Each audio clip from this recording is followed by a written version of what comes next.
Hey, Nicholas, can you hear me? Yes, I can. Nicholas? Yes, I can it hear you. seems, I don't know why people are not joining.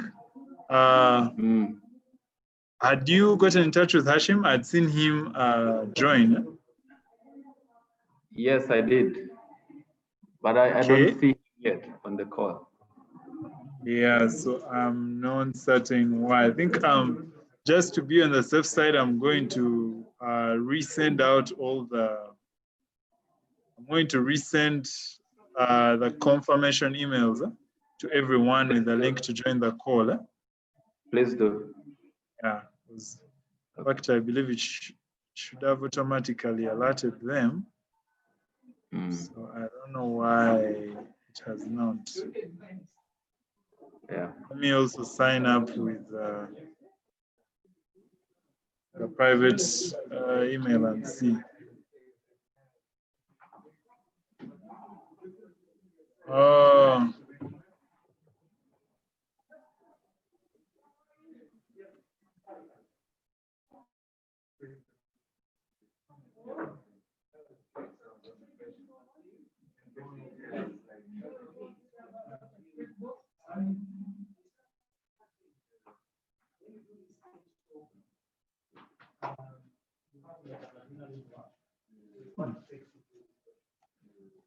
Let me sign up and see.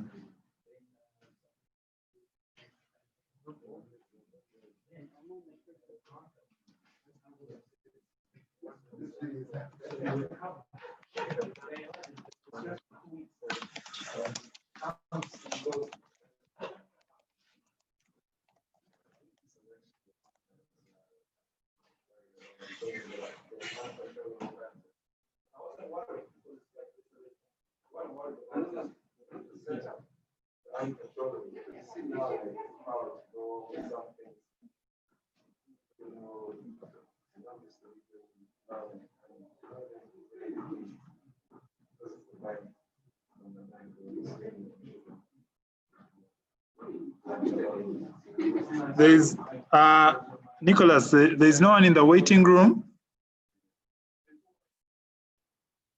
I can't hear. You're muted. Yes, there's no one in the waiting room. I don't see anyone. There's no one. This is odd. I've signed up with my own email just to check and make sure that things are working.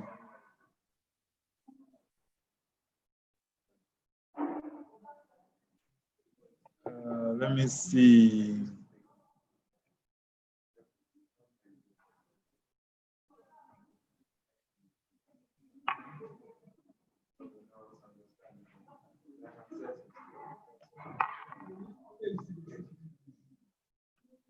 Oh God, what's going on now?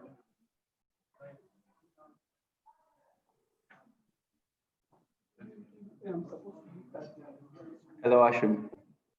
Nicholas. Have you opened your link yet?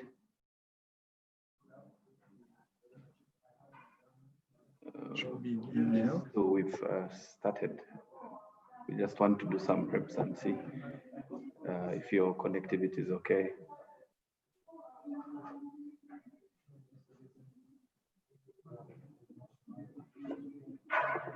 Apologies, Hashim. I thought our IT had sent this last night on email. Let him check.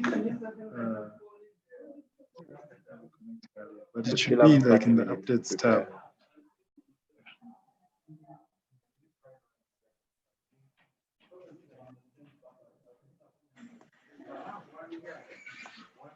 Yes.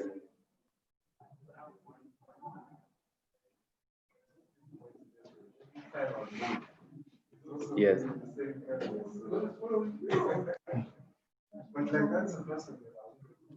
I will enable you to share your screen. Okay. Let me allow you. You're in now. I've admitted you. So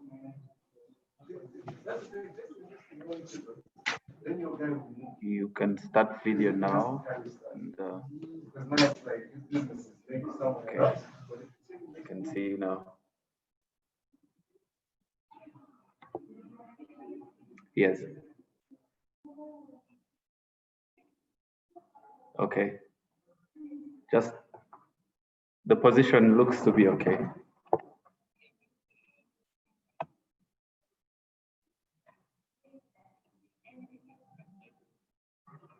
Yes, you can. I'll enable you to share. Yeah. Sure. Okay.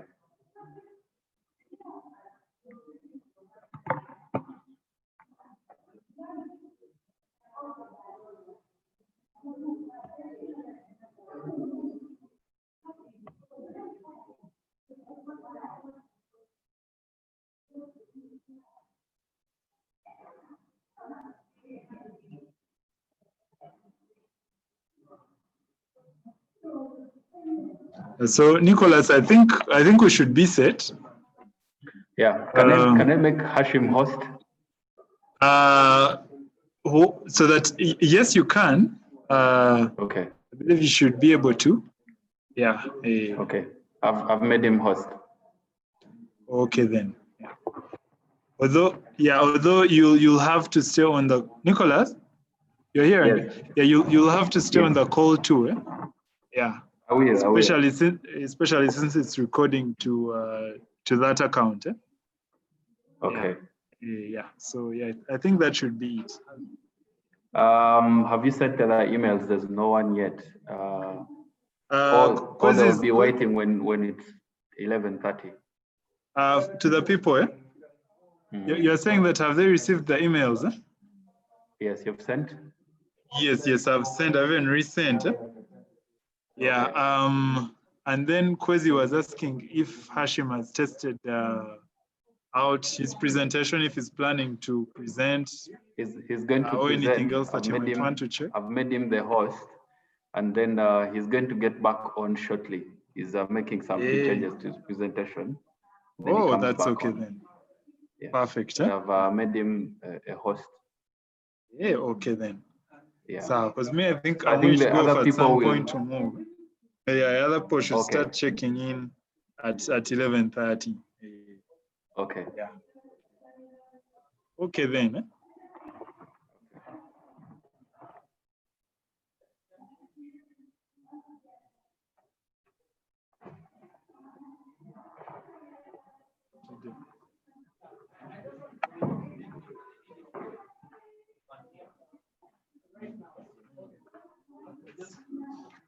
the link. Should I send you the download link to the whole Zoom thing? The whole call? Okay. Okay, let me do that.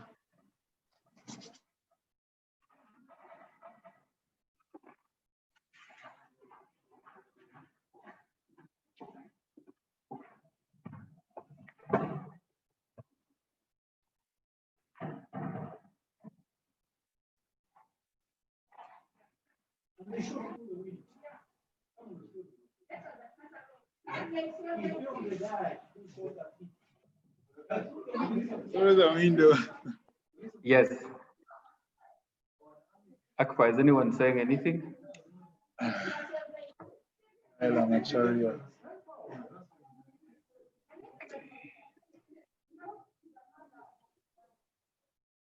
Good.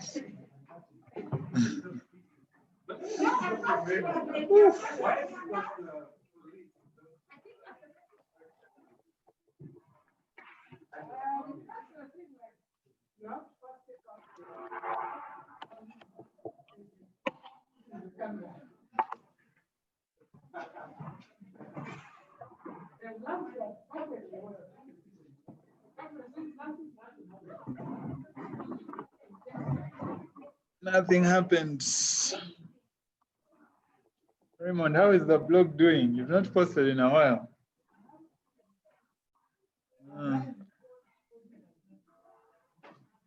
Isn't that content for the blog? Isn't that you've been writing about?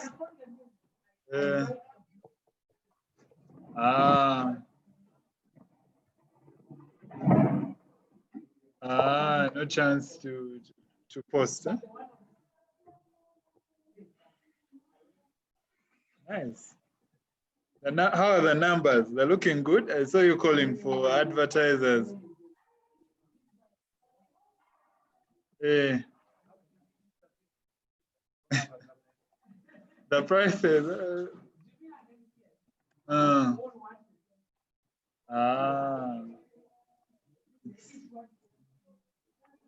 Nuts.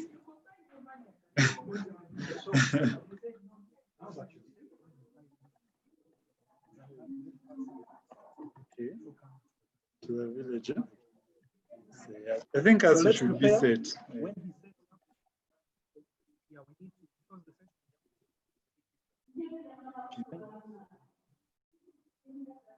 Okay. But Raymond, have you been to Aleph recently? I had everyone there tested positive with COVID. Yeah, I think like on Monday this week. Yeah, so you should get tested if it's really nice, but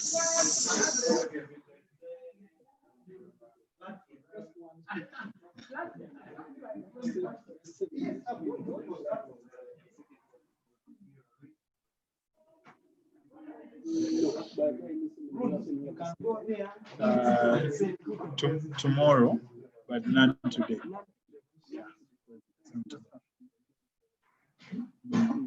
Since the second was cancelled.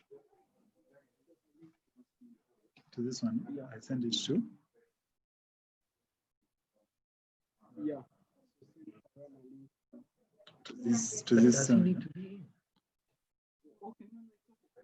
Let's just take a screenshot from this side. And just. Yeah, it's okay. Just want to. Okay, thanks. Yeah, just a shoot of the session. Anything in particular? No, just just a screen. So I can just get Nicholas. Huh? As in this. You want this? Hello? Yeah.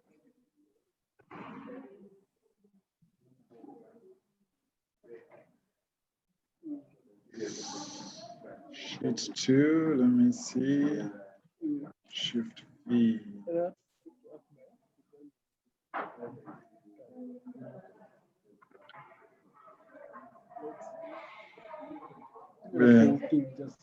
the things like you're saying with what, with multiple people? Yeah. Maybe, I guess, Nicholas will take, if we wait for 11:30, then I guess we can, because everyone's video is going to be, if it's going to be just hashing. Okay. Akbar. Like when he's Akbar. there on video, when it's him. Yeah. Akbar. Akbar. Yes. So the only video that will be showing is Hashim, eh? Yeah, I think so. Unless keep mine on. No, I think his should do. His can be on, unless maybe if he calls on people, then their video feeds can be turned on. Okay. Yeah. So otherwise, we should be okay with just him having his video on. Yeah. That should be.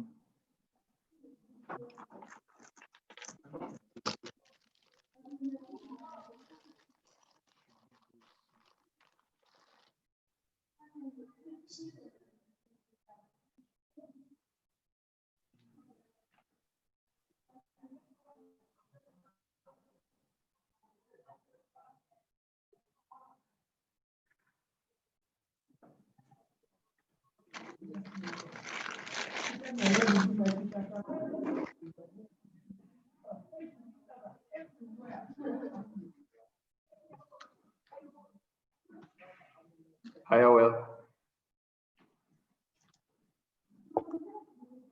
Easy.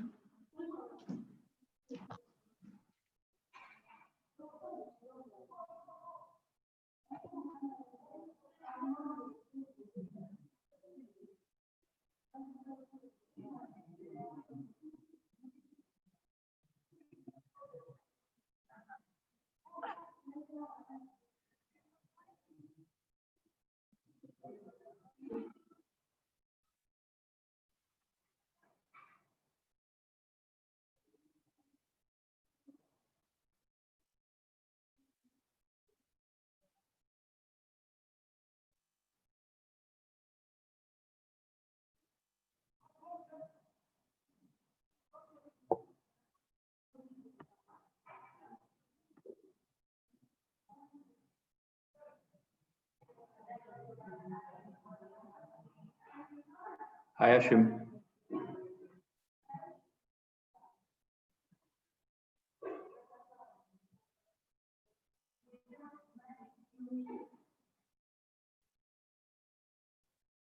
Just hold on a minute. I'm trying to see how I can share this. Yeah, I've made you the host for the session, so you can be able to presentation directly from where you are. And then you can also be able to unmute your video. Okay. Let me see if I can get it. Sure. When you do, we can test it and see how it looks like when you're presenting to the participants. No. It's giving me some funny things.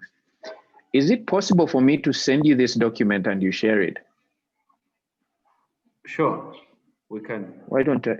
Okay, I think it might be easier because I'm using my iPad and I'm my IT skills, my friends. Aye. So what's your email? You can just respond to the ALG email that I sent earlier using the one where I sent the registration link. Yes, it says no response, but I can respond to that. Yeah. Let me see. Let me send it to you because it might be easier. The reason I'm doing this is because I am using my iPad. My computer, for some reason, drops any links, like Zoom links and stuff. It blocks them for some reason. And I haven't been able to fix that. A setting issue.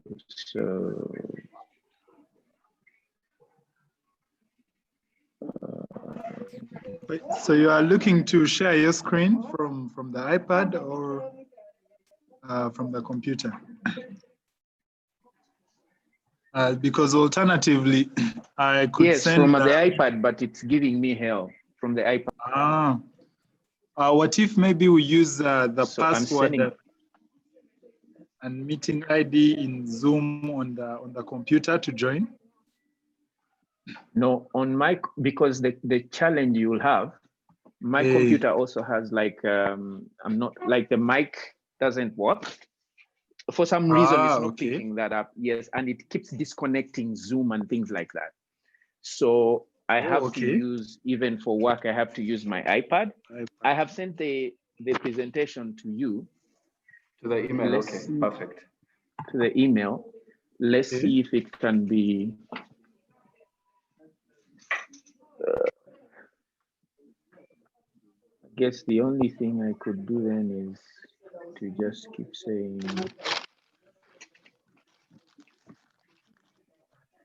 Ay, ay, ay.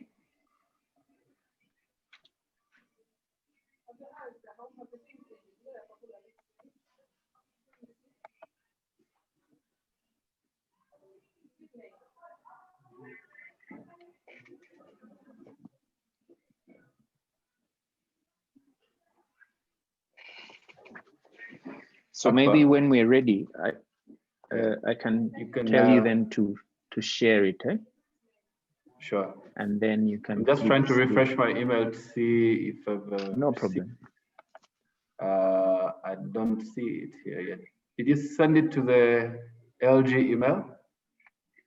Yes, I sent it. The annual leaders gathering. Yes, I did.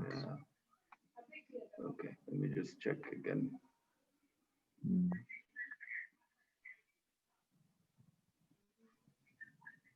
Okay, I don't see it. Maybe I could just text you my personal email. Let me see. 1 minute. ALG.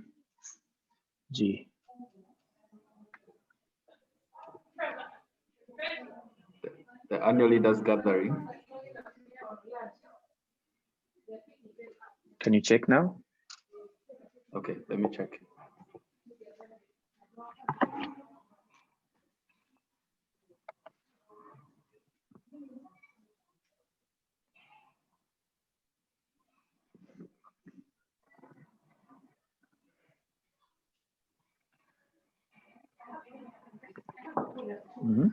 Nothing?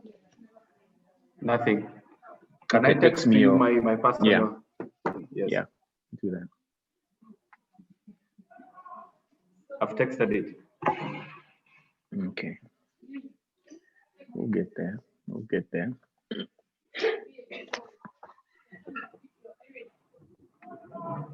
Forward.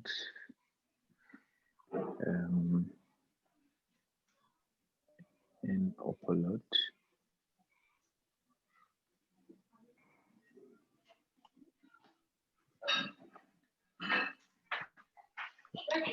But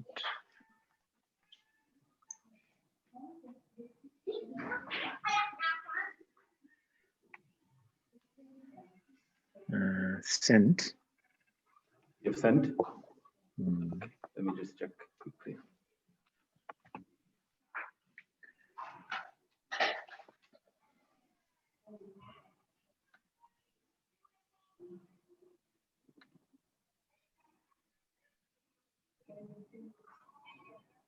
I've seen it.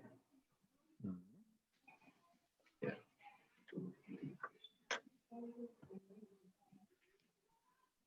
Could you share it and see if it comes up? Sure.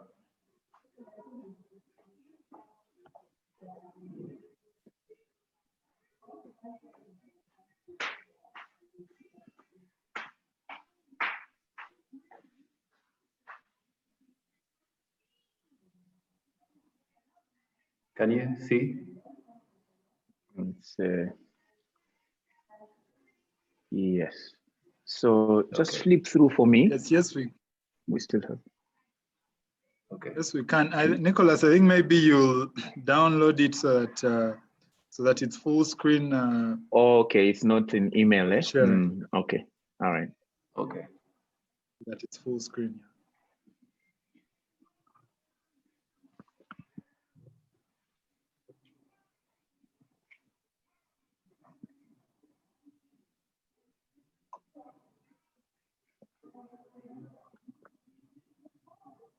Let me restart again.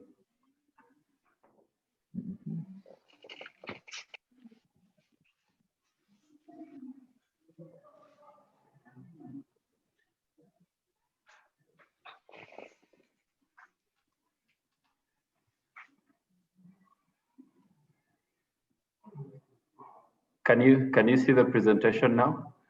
Yes, I can see it. Okay. Put it full screen if you can. Full screen, sure. Just a minute.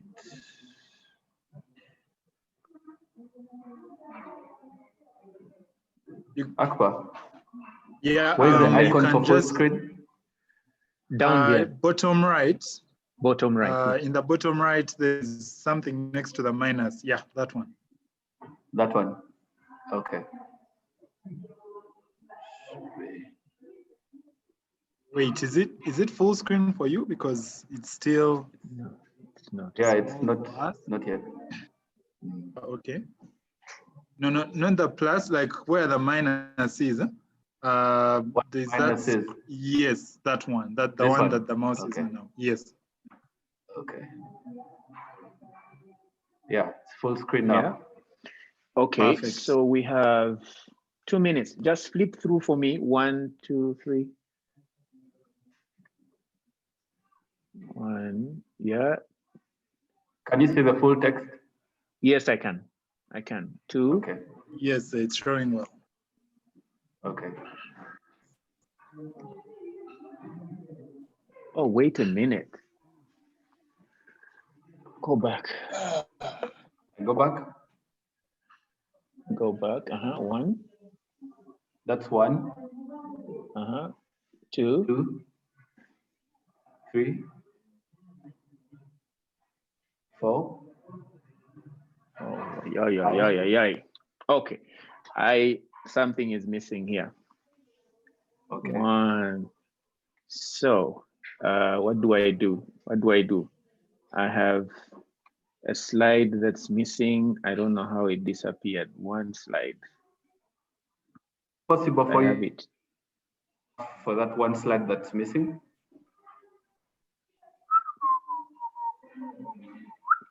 Okay. This is a problem. This is a problem. They're coming in. We have 1 minute, right? Yeah.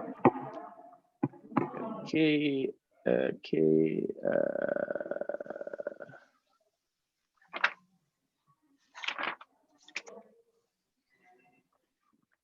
Wait a minute. Okay. So what do you want?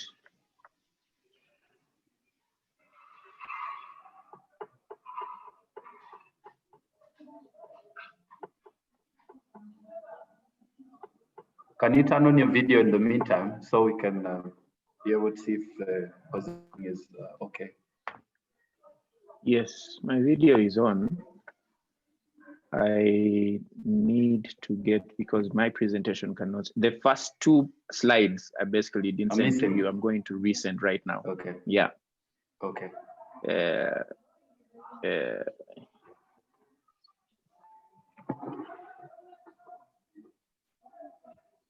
Okay.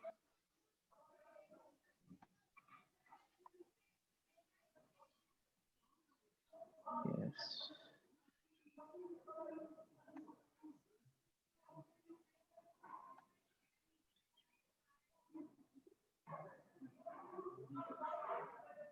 Okay.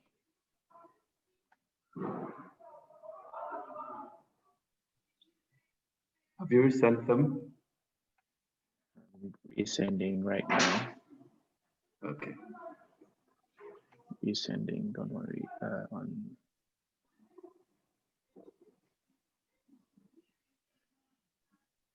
Can I scroll through the other slides, or you want to wait for the slides to? No, this is fine. So I'm resending.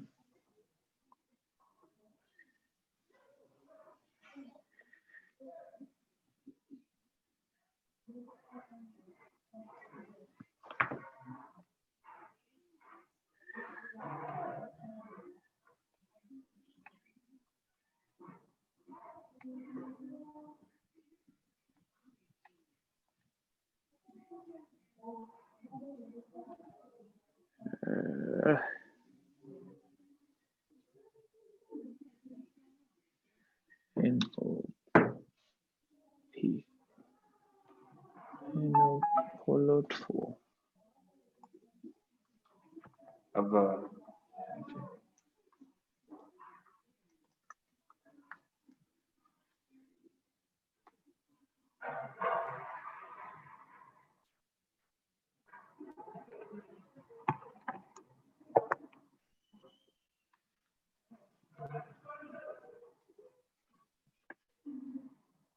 And then my power has gone off. Leading through crisis. Can you connect your tablet to a power source, just in case, so we can have a constant power supply? It's actually at 100%. Eh? Mm. Oh, perfect. My tablet has, yeah. I've sent a presentation again to your private email. Okay. Is there anyone in the waiting room yet? I don't see anyone here yet. You still have access to it since you had passed over host privileges to I think he had. I think I do have in the meeting 2 people. Can I admit them? Not yet. Yes. Admit them. Okay. Yeah. All right. I'll take over. Admit.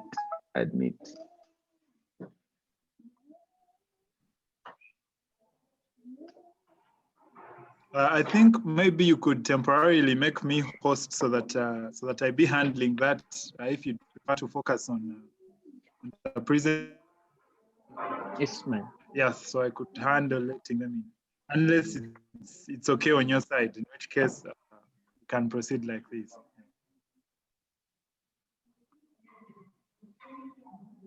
You're welcome, everyone. I'm glad to have you. Your session moderator will be Hashim.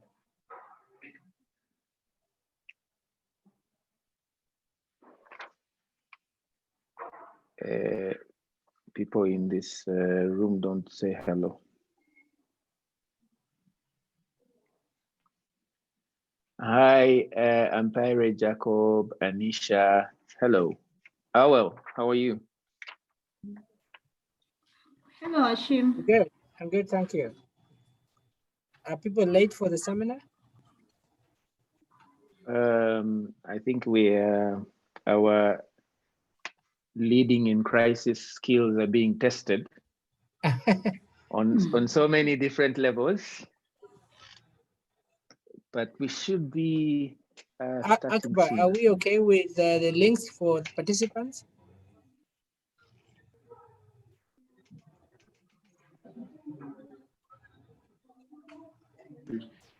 Yes, I'd sent out the link. Let me resend it out just to be certain.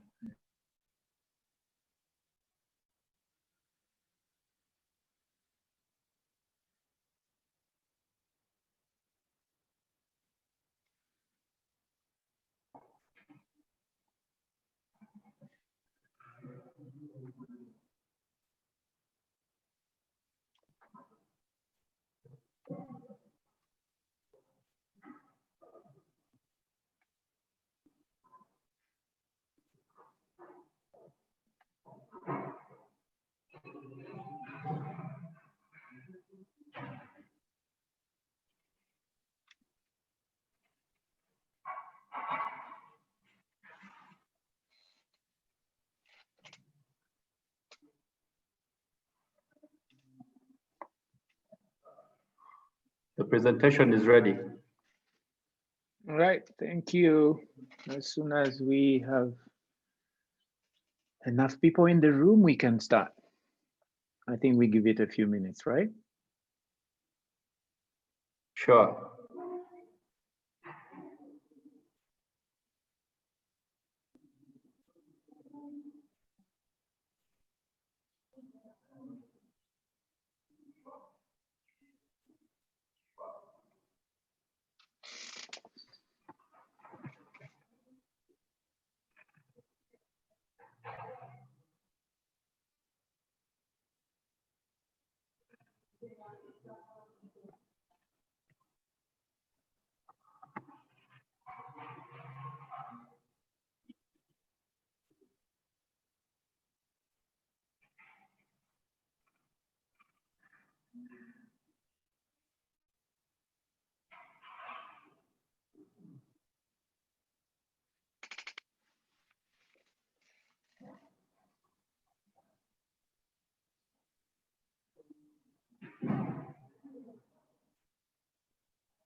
So what should we do?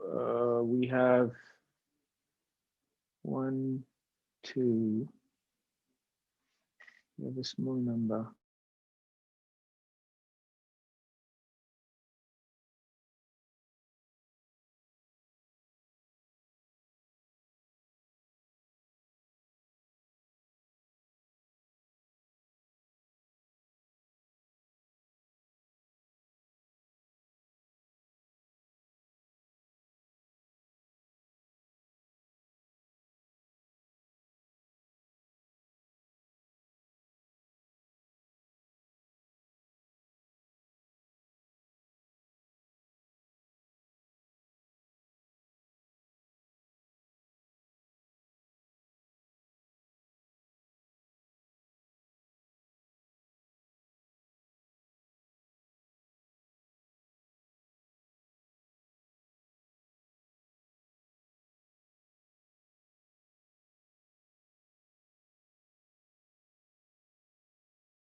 Hello, everyone.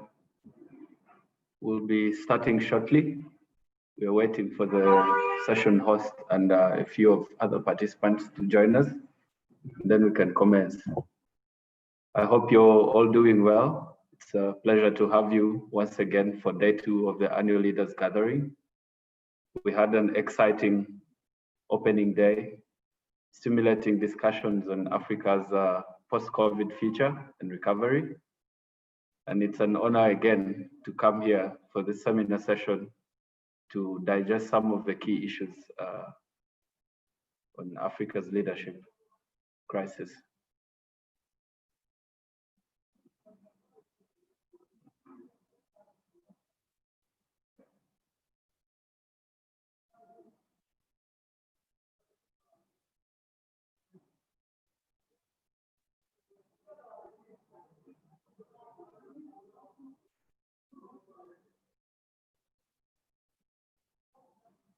We can maybe unmute our videos and say hello to everyone. Just wave hi as we wait for our colleagues to join us.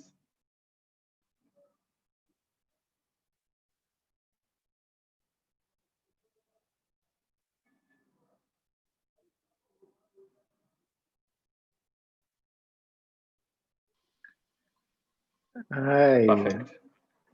Our session host Was has it joined me? us again. Oh, was it? It was my internet, I think. Sorry, guys. Yes. Yeah. Okay. These things we have to get used to. Okay. Do you want us to start? I think we could. We have 1, 2, 3, 4, 5 people. How should we start? I would think so. So we don't waste your time. Okay. Yeah, we can start. Quite a few people coming in.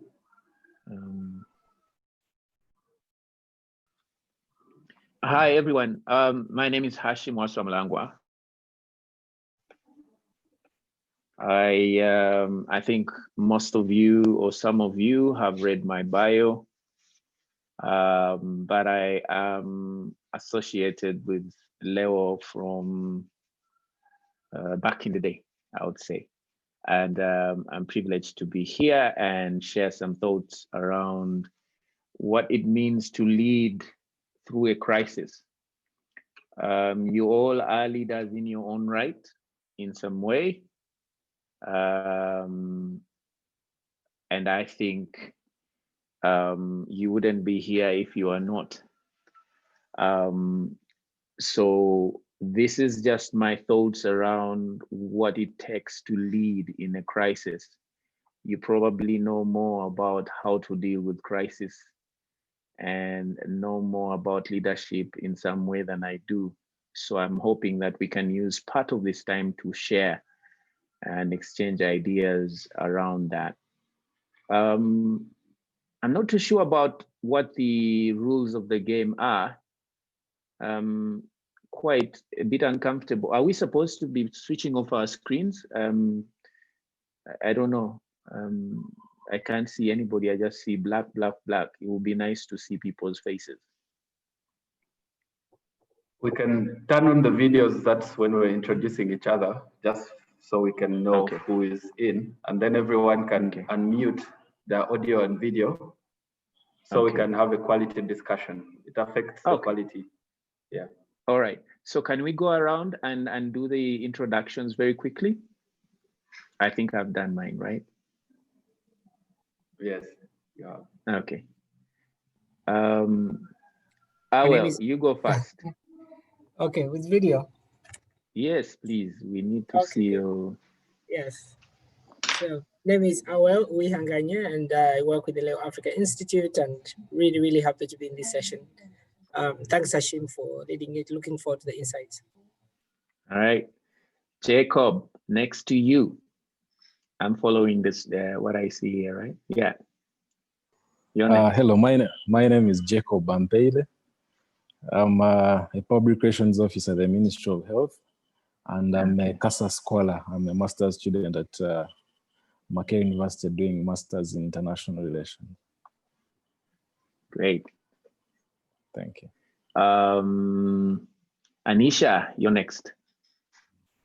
Hi, I'm sorry I'm unable to, when I unmute my video, my internet is too bad. I could go. Okay. Yes. Okay. My name is Anisha Linda. I work with Konrad Adenauer Stiftung as a project coordinator, and I am happy to join the seminar today and looking forward to learning from each one of you. All right, thank you. My eyes are failing me in Katia Kapwe. Hi, everyone. Greetings from Zambia. Sorry, can't turn on my video. I'm actually in the office. I'm sneaking in to just listen. I'm Kacha Kavwe. I'm a manager for strategic communications at the Central Bank of Zambia, and I'm part of the Leo Africa Fellows for 2018, I believe. Thank you. Thank you, Katia.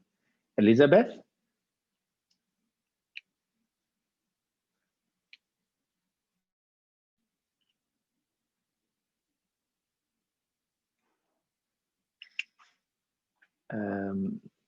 Are you guys there? Oh, we have frozen.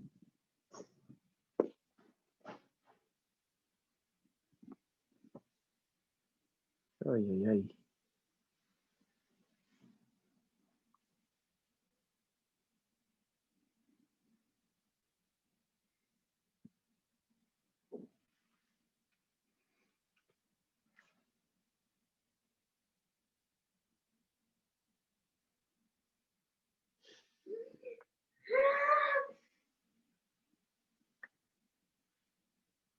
Hello.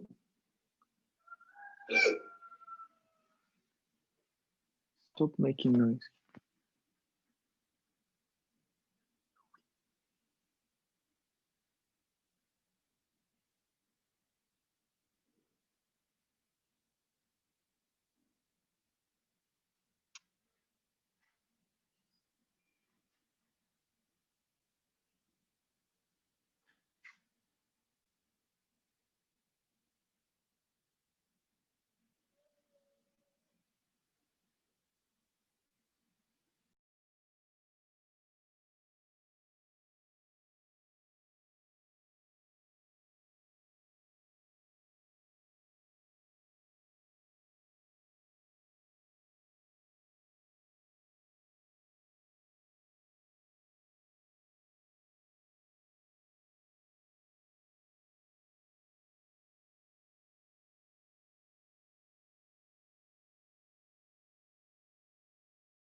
Hello. Can you hear me?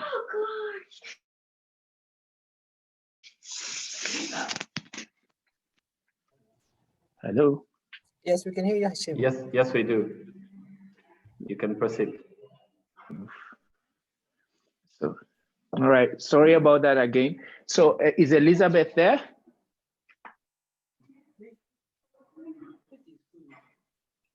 Okay, there's someone else called, I think the name is Fellow.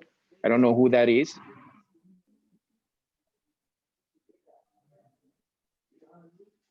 Okay, so I guess we can go ahead and start. Please share the presentation. Nicholas, please share.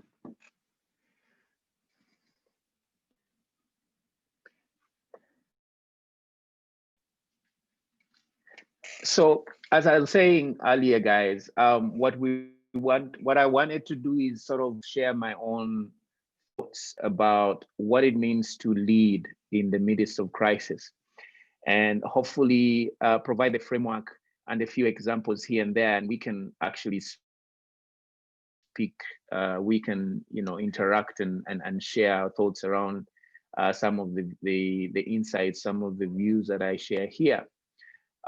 If you can go on the next slide, please.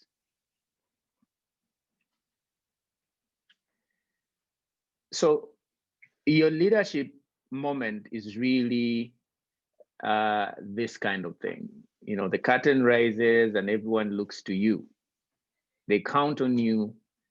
A solution must be found, and you take the realm, you take the helm. You are it. So I have been looking, I was reading a book, which I will share, that basically, that quote sort of came to me quite a bit. If you can go back to the quote, it really speaks to what you confront as a leader. No, back up to the quote. What you confront as a leader. A moment comes when you actually have the responsibility to lead people, to help people manage a crisis. Back to the first slide after the quote. So one of the things, next slide, sorry. One of the things that this is really testing, this is one of the things, and you'll see why I think this is also in itself, this presentation and conversation, working through what we are doing now, having a conversation remotely and having to actually have a conversation about this kind of topic in the forum in a way that we are doing. It is in itself a challenge, that a leadership challenge that you have to confront. And in this case, Hashim has the privilege of leading this process and ensuring that something good comes out of it. So let's see if it does at the end of it all. Are you leading through a crisis? So as you know, of course, the corona crisis has been such a source of disruption, and you yourselves are living in communities and in places where actually it has disrupted every aspect of people's lives. But like any other crisis, it unfolds over time. It has a beginning, a middle, and the end. Where you have had stability in the past, now you have chaos and disruption and a different state. And that is, partly what explains the essence, the significance of actually leading, that people have been comfortable doing what they are doing. Now you are in a situation where actually there is chaos, there's disruption, there's, unfortunately in some cases, death. And what do? People are looking up to you as leaders to provide some answers. I think you've probably been watching CNN. You see what is happening. Maybe some of you are watching Fox. You see what is happening in the States. Such disruption in so many ways and across the world. So what do leaders do? Actions that leaders take in the midst of crisis determine the fate of organizations, and I dare say countries even. And crises bring complexity and change and require that we lead. They require that you lead, and I'll explain what leading means in this case, but you also manage. So addressing the urgent needs of the present is what management is all about. You run an organization, you are part of an organization. Someone said they work for the central bank in Zambia. I work for an organization called the Global Innovation Fund. Awel works for an organization for a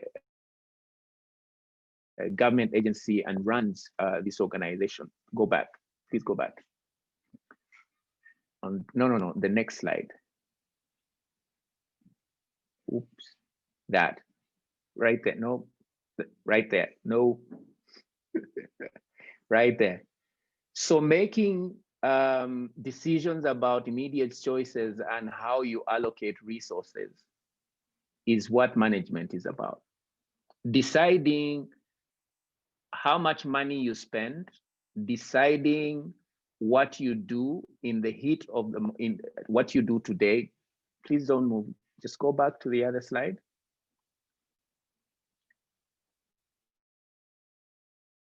Sorry. Are you leading? Leave it there for now. Leave it there for now. Deciding what needs to be done today in terms of allocating resources and making immediate choices about what it is that you do is managing, right? Leading, by contrast, involves guiding people to the best outcome of that arc of time. There's the beginning, the middle, and the end. And the beginning of the crisis, when, for example, we had the corona crisis, there was an imperative to deal with the different aspect of the crisis, to manage that aspect of the crisis. And that was to save lives in so many countries. It was really the health crisis that was the first imperative. But very quickly, as crises actually evolved, it was clear that there were other aspects of the crisis that needed to be managed. People's livelihoods, thinking about what the future is for countries that have been affected by this crisis, thinking about what it means for value chains for companies. So thinking ahead is part of what your leadership role is. And that is leading. Leading is going beyond the immediate. And you read many books and you'll hear many words. One of the phrases that people use to define how you lead in a crisis is this idea of meta leadership, this idea of thinking ahead of time to anticipate the next 3-4 obstacles. That is your role as a leader. And crises in many ways are overmanaged. They look at the first aspect of this, which is managing the day-to-day operations, rather than actually trying to anticipate what will happen and guiding people to that path. Next slide, please.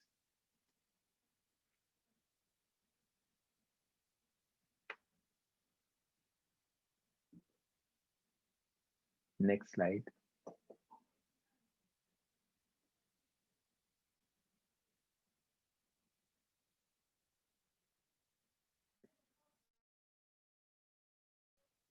Nicholas, just click.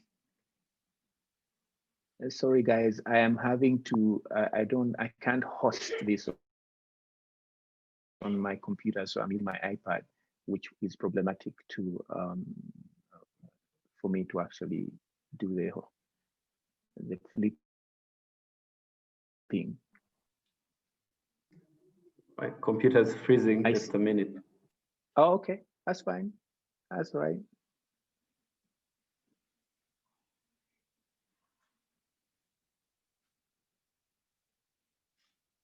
So as Nicholas is trying to fix that, let me go back to the room.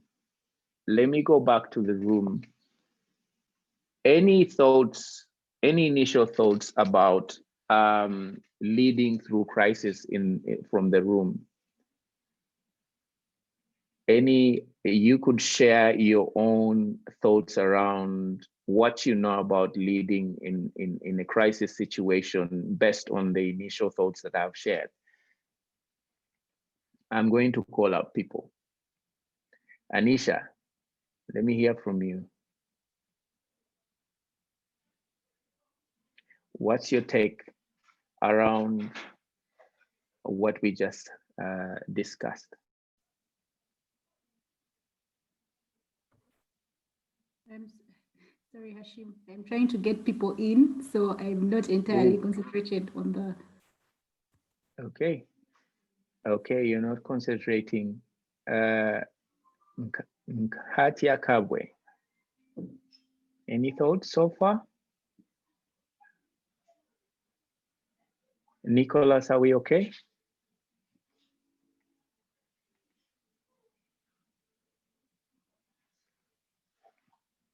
Jacob.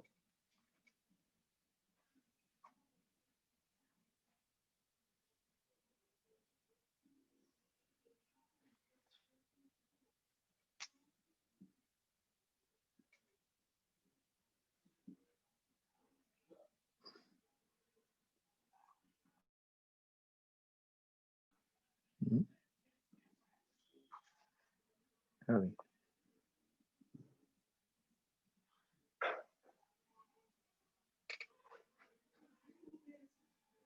So let me continue with that. Nicholas, let me continue with that, right? So I wanted to give you an example. Go back to the previous slide you just moved. Right there, okay. One of the things, I wanted to give you an example, and then after this slide, I will really need to hear from you guys what your thoughts are around leading in crisis, if you have any examples, personal or any that you have actually experienced or read about. 1999, which seems to be like ages ago, many of you probably were not born by then. A big company that we all know about, Coca-Cola, faced a serious crisis. 33 school children become ill after drinking a Coca-Cola produced in Antwerp, which is in Belgium. School children. 80 people in northern France are diagnosed with intestinal problems. And this is in France. And basically a total of about 250 people get sick. The media explodes, you can imagine. This is 99. So if it's 20 years ago, 20 years ago, 21 years ago, and if something like this happened today, you can imagine how much that would spread with the internet. But in this case, still, it had a huge impact.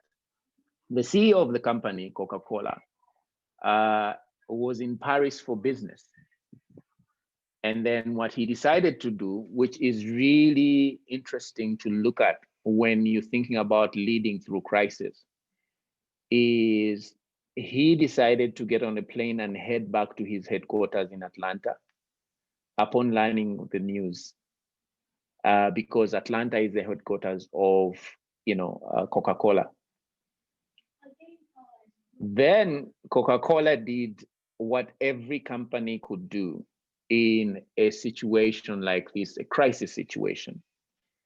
It started an investigation to manage the crisis, discovered that there was a defective defective carbon dioxide that was used in a plant in Belgium. And they also found that in France, there was a problem with the wood preservatives that they were using to insulate shipping pallets. And as they were doing all this, they didn't go out there, they anchored in and did all the research and did everything that they could do to understand what the source of the problem is. And for 8 days,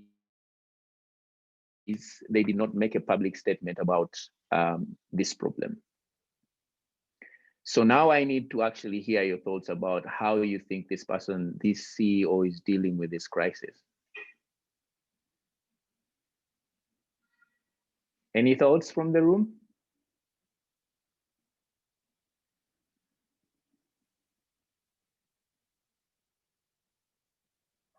Anyone there? I'm trying to see if I can see.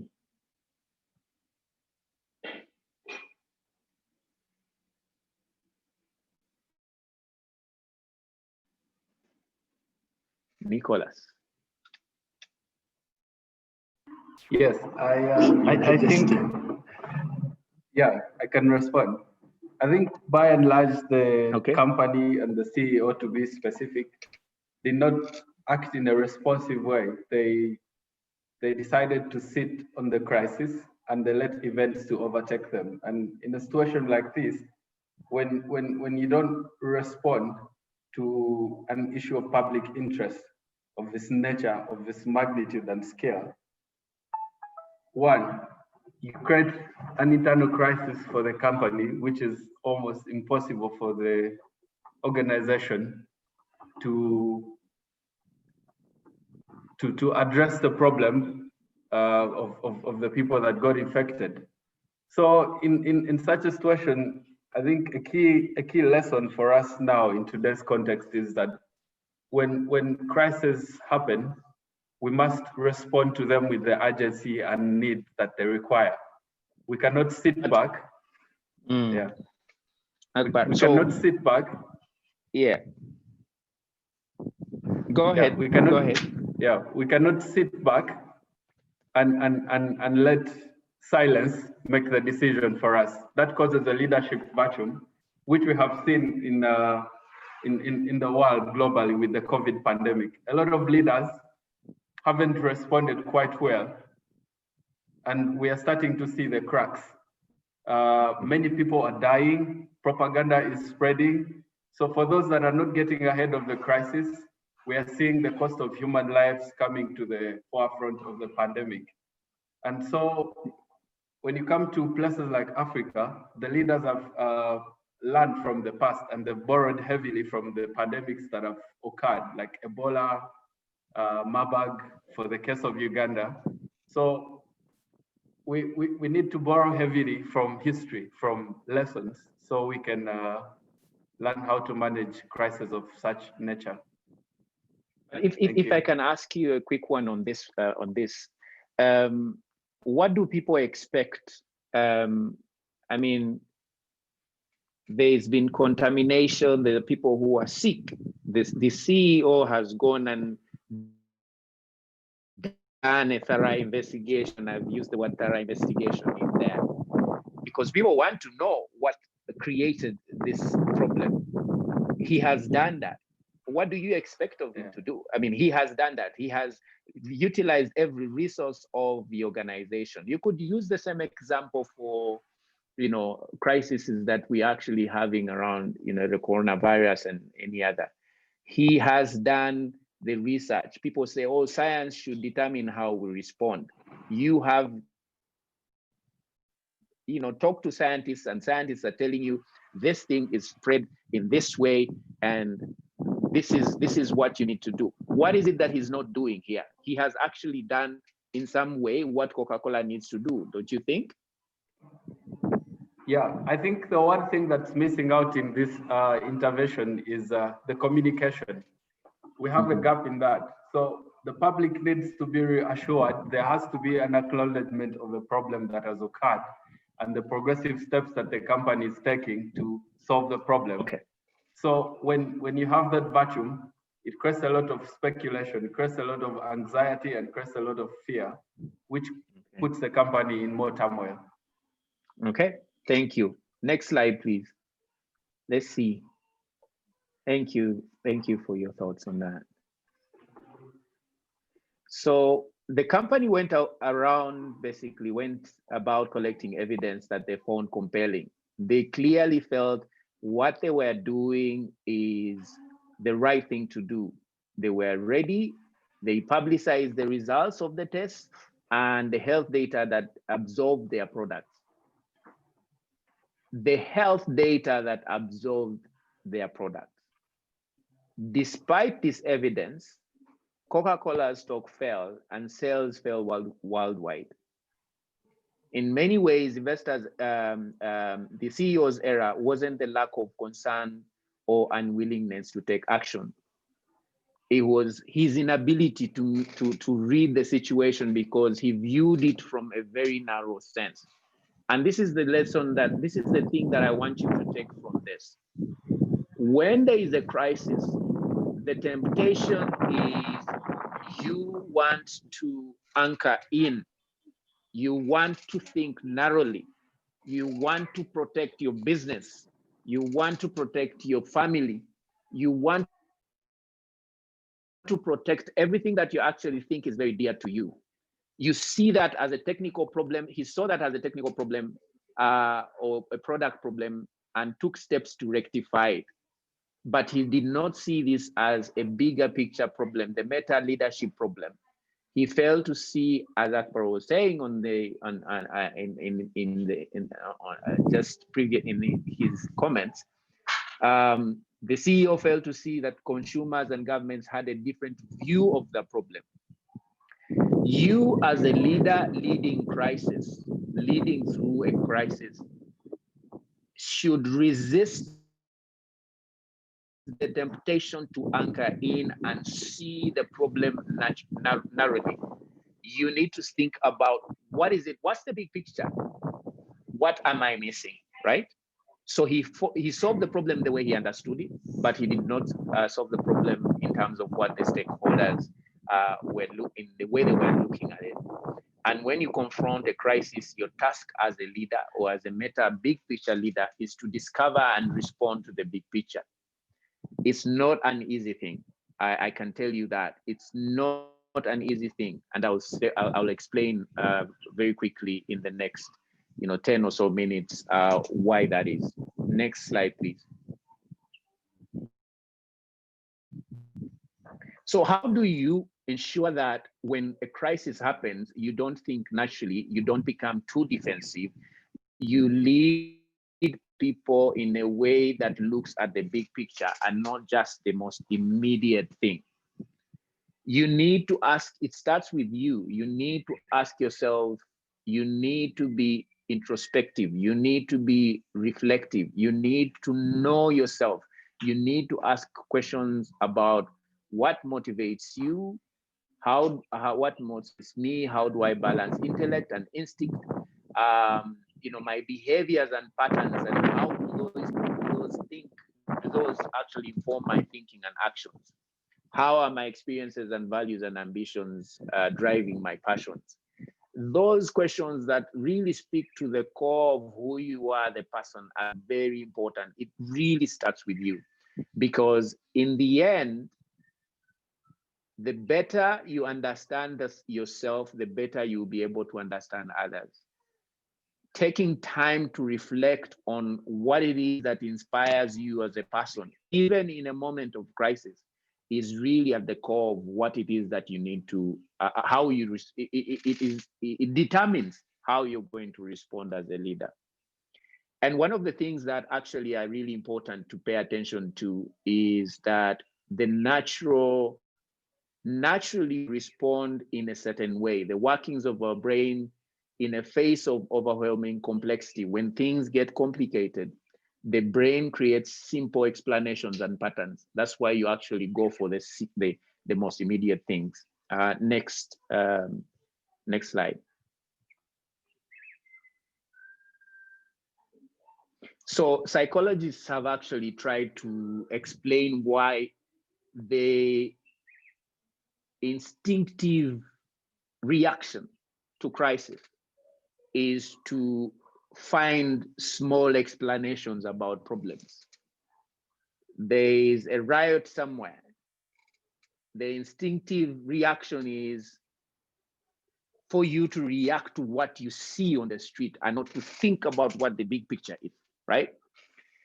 And there's a reason for that, because our brains are wired in a certain way. We have two systems in our brains. We have a slow system and a fast system.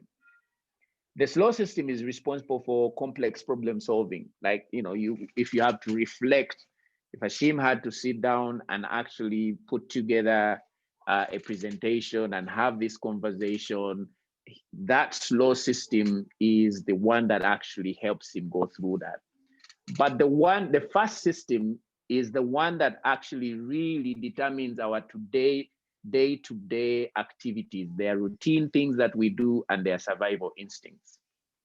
When the brain perceives a threat, the survival instinct kicks in, and it controls how you react both at the cognitive level and the physical level. And with these threats, you find that even the smartest people, like people in this room, go to the basement. So you can see on the picture on the right, the survival instincts is at the basement of your brain, right? And the routine is on the right of your brain, and the creative part is at the back. So even the smartest people, when they're confronted with crisis, the first thing is to go to the basement. And in some cases, they get stuck there and might do the dumbest things and often regret it. A colleague sends you an email that you find problematic, and your instinct is to go to the basement. You want to tell this person off and say, who the hell do you think you are? Why are you writing me this email, right? And you will probably regret it. So next slide. Beginning with yourself, trying to understand yourself is at the core of what you need to do. The first thing, and before I get to this slide, is you need to learn who you are, the things that define you, and come up with ways and skills, how you manage that survival instinct. People are not going to trust you. They're not going to be influenced by you. You're not going to lead in a crisis situation when you're basically following your survival instincts. So there are many ways to do that. I can't go through those now, but there are many ways. You just need to learn and know yourself and say, okay, instead of going to the best, how do I sit at the balcony? How do I sit at a higher level and look at the problem from an elevated angle? That's one. So it starts with you. The second aspect of actually managing and leading in crisis is understanding the situation, what is happening and what to do about it. It means that you have to think to lead through context. You have you have to appreciate the fact that you don't have all the answers, and neither you or anyone else has the full picture. So you must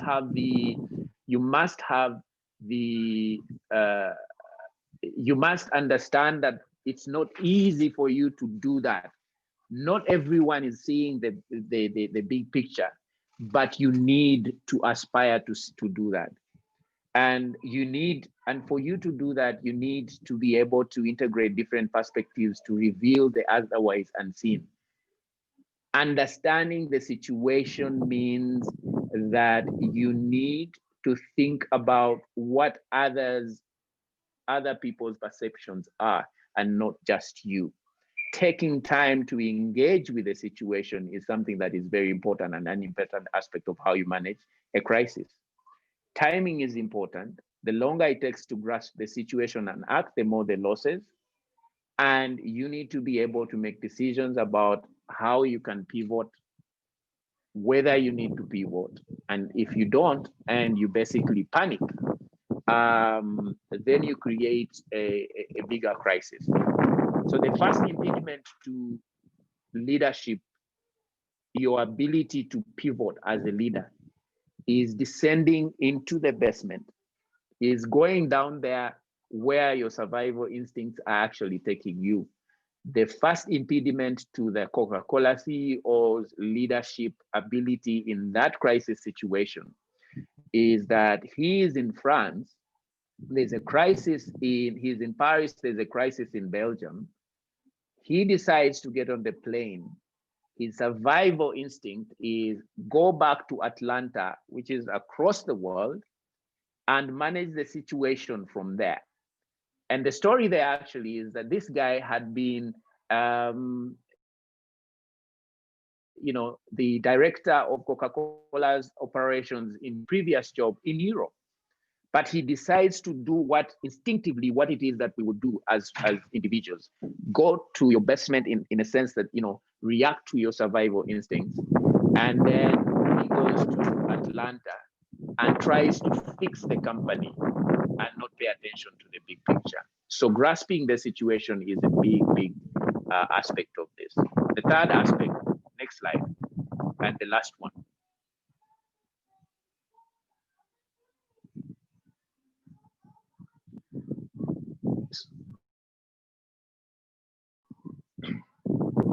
Next slide.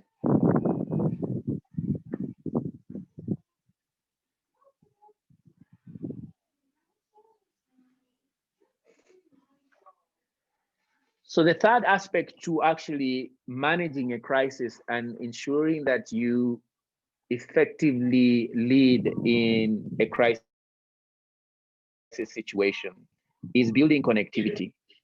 And this is really in some way connected to the previous aspect.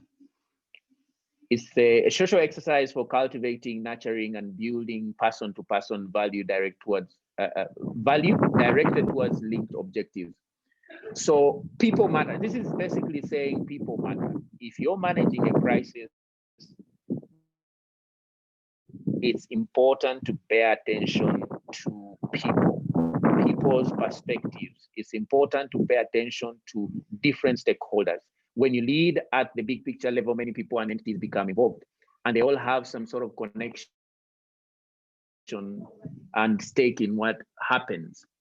Each person goes off in their own way, and they're competitive and they are disorganized in some way. They have special interests. Connectivity is getting all these stakeholders to become invested in a shared purpose. And that is critical as well. That is very important for you to lead through crisis. So think about any crisis that you have been involved in. Think about any crisis that you know of. See, it starts with the leader knowing themselves, right? It then is important for the leader to actually analyze and diagnose the situation. It then is important for any leader in that situation to build the connectivity, the stakeholder management that is important. but think about any crisis where, as a leader, someone can actually step away and think about all these things without actually paying attention to the day-to-day and the, putting out fires. So it's a choice. It's a very difficult choice. It's a very difficult choice not to pay attention to putting out fires, paying attention to the day-to-day things, and thinking broadly and thinking big picture. So that's it for me, and I'll leave it at that, and hopefully use the next 8 minutes to share for the rest of the team to share their own insights and their thoughts around that framework and apply it to their own lives or their own experiences around leading through crisis.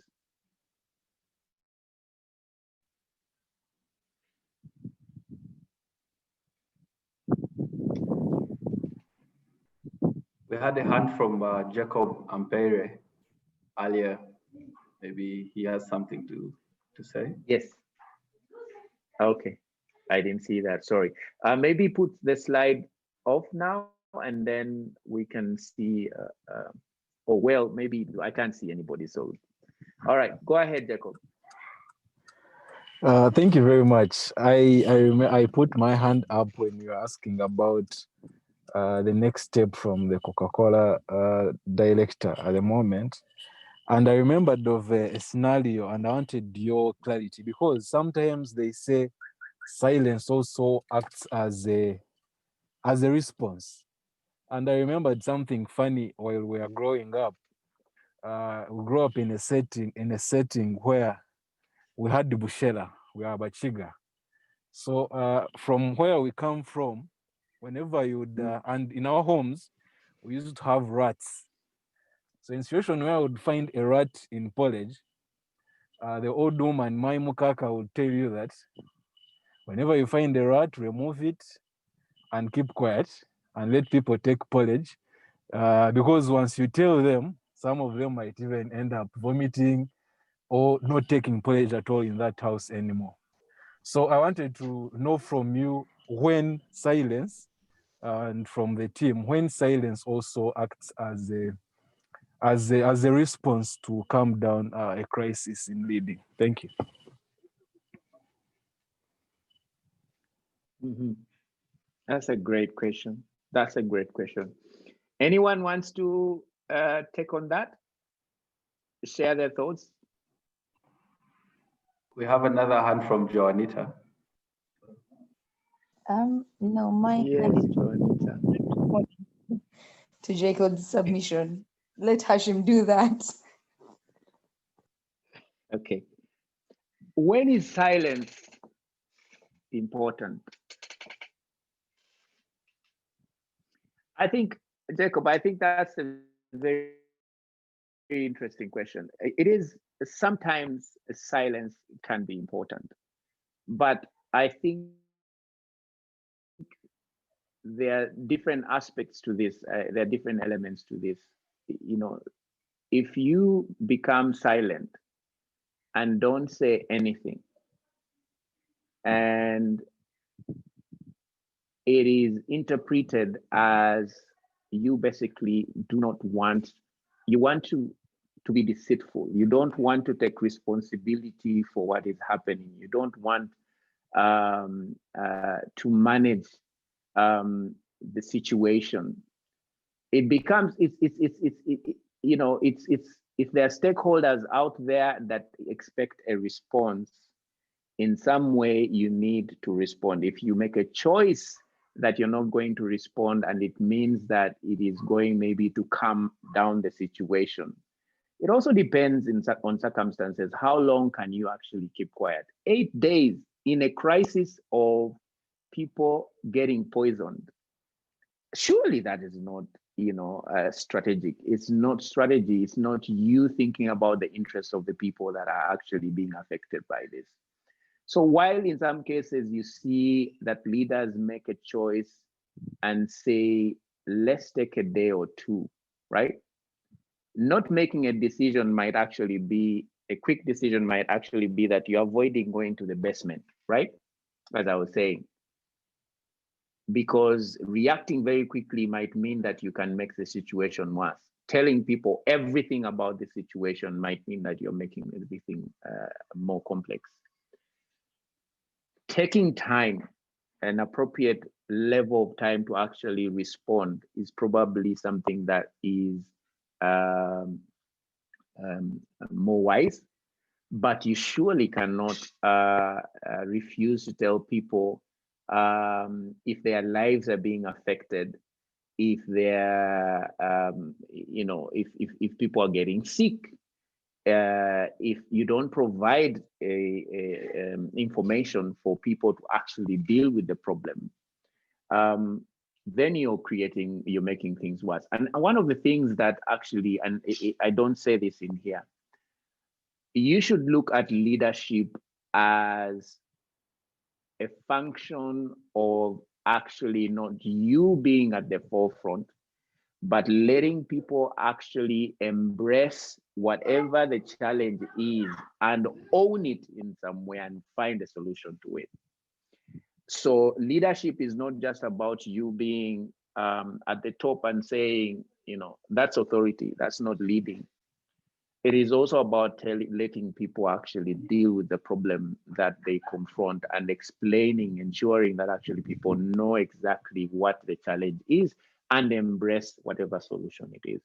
So I would not, I say it really depends on circumstances, but I wouldn't say that you keep information from people as a strategy or keeping quiet. I don't think that's a very smart leadership approach.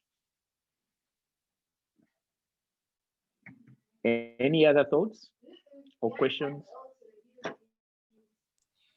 Yes. Hi, Hashim. This is Nkatia. And thank you, Jacob, for the question. I think it's a very cardinal question that even as a central bank, we do think about. In fact, I was in a crisis communications class the other week, and this question did come up. And we realized that it's really on a case-to-case basis, like you said.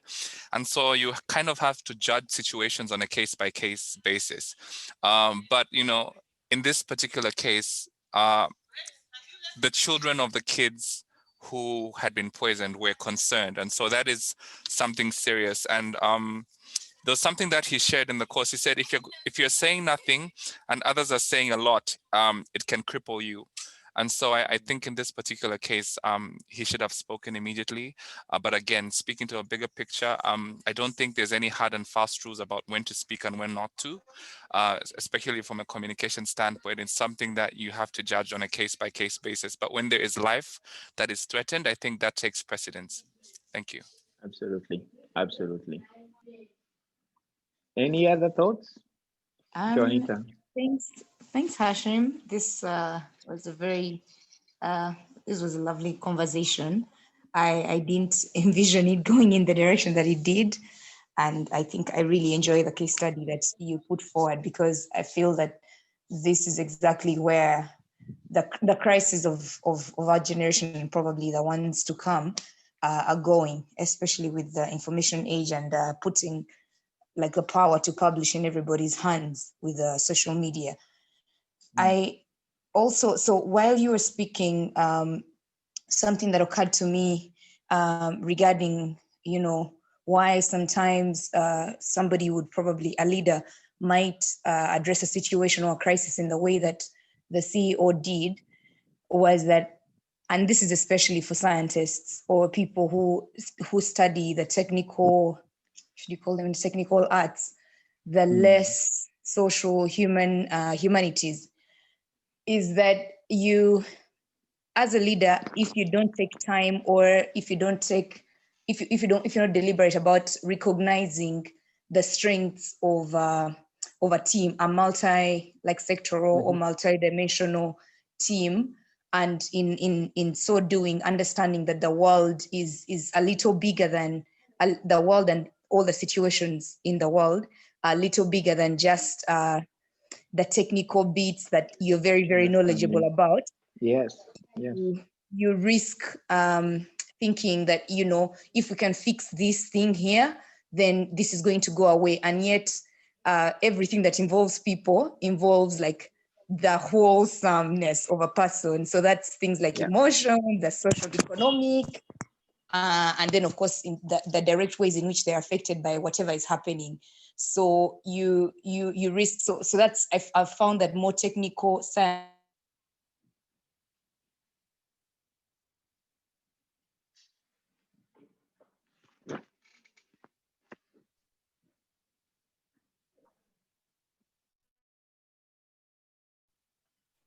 I think we're losing Joy. Oh, okay. Yeah, but I would like to just chip in and say something more. I think for me, as a young person, the one thing I really want to take away from Hashim's presentation today is that when we're reacting to situations, we should also be guided by intellect and empathy. We have to combine both. So in a situation like this, which is the pandemic, we are seeing that a lot of leaders are faced with a serious leadership test.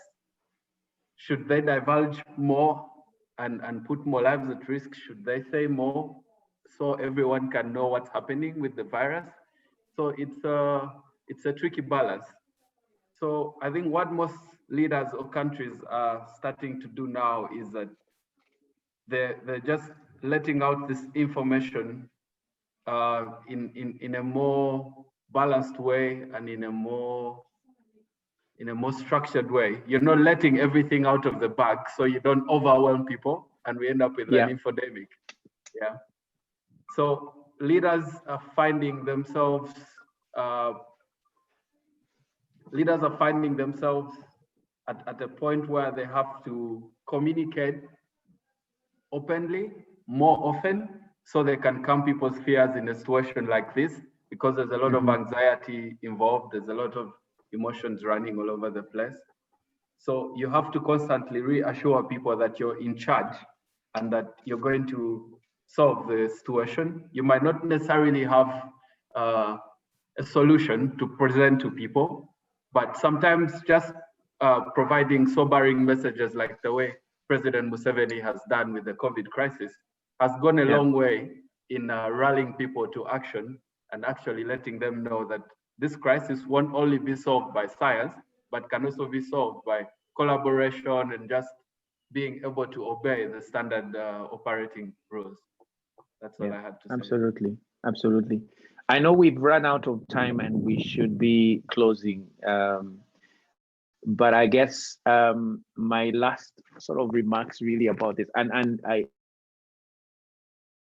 totally share the views shared by the different by Hatia and John and someone that is ALG's seminar host. The key thing, really, the key message from this I wanted to emphasize is it starts with you. And as leaders, the temptation to believe in our own hype, to not be self-reflective, not to think and pay attention to our own biases, our blind spots, that in itself incapacitates us as leaders. And when a crisis, when something like this happens, you will be lost. So pay attention to your own growth, to your own biases. And someone was telling me, I was having a conversation with someone, it's like, the best way to actually learn about yourself or grow is to watch others. So really pay attention and watch other leaders. As you were saying, one of the things that really admired President Museveni about is in the initial stage of this crisis, it just seemed like he was not being shaken. And that's an important thing for a leader to actually not go to the basement. Don't go to the basement. Take time to think through things and create a sense of stability. I think that's one very important. The second aspect, and you have all raised, is leading through crisis. And crisis will happen. Things will change on a personal level and an organizational level, whatever. Really is centrally about people. People. Joanne was saying the same thing, because we are trained in different fields. We think we're really smart. We're technical people. If you look at crisis as a technical problem, and therefore, if you can run some regressions and models and whatever it is, you think you're going to solve the problem. That is not the way to look at things. The technical solutions are important, but they are implemented by people. Ultimately, think about people, what people think. How are people going to perceive the technical problem as the technical solution? And therefore, you probably be able to influence and lead effectively. And thirdly, and I think as we have alluded to, think about the connectivity, the networks. Different people are going to come with their interests. Don't think because people have interests, they are wrong. And if you're going to solve a problem, you're going to need that collective ability. So pay attention to that. Pay attention to why people think in a certain way and how you can bring them together, what you can give and what you can gain from them. So that's really it from me, and I really enjoyed really enjoyed this conversation, and I hope we can have many others like these. This is really the essence in some way of Leo, and I hope we can meet again in a different setting and in a different world. So I don't know who will. Awel, do you do the honors of closing this, or?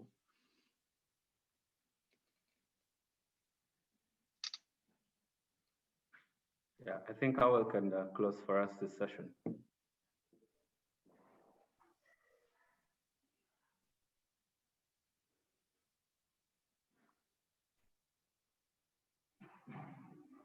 Mr. Uihangan, are you there? You must be having a network problem or connectivity issue.